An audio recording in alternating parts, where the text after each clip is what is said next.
আপনার স্কিল আছে কিন্তু ইনকাম নাই, তাহলে আপনি এই ভুলটাই করতেছেন। অনেক ফ্রিল্যান্সার শুধু স্কিল শেখে, কন্টিনিউয়াসলি জাস্ট স্কিল শিখে যায়, কিন্তু ক্লায়েন্ট কোথা থেকে আসবে সেটা শেখে না। দিন রাত শুধু কোর্স আর প্র্যাকটিস করে যায়, কিন্তু অনলাইনে কোনো ভিজিবিলিটি নাই, totally zero. So solution is, freelancer শুধু স্কিল গেম না, এটা একটা ট্রাস্টের গেম। নিজের কাজ ক্লায়েন্টদেরকে দেখাতে হবে, কন্টেন্ট বানাতে হবে, পোর্টফোলিও স্ট্রং করতে হবে, যাতে মানুষ আপনাকে দেখে, দেখার পরে ট্রাস্টটা গেইন হবে, দেন আপনাকে ডেফিনেটলি হায়ার করবে।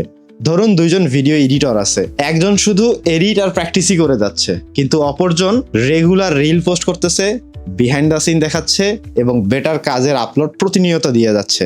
ক্লায়েন্ট কার কাছে যাবে? Decision is years.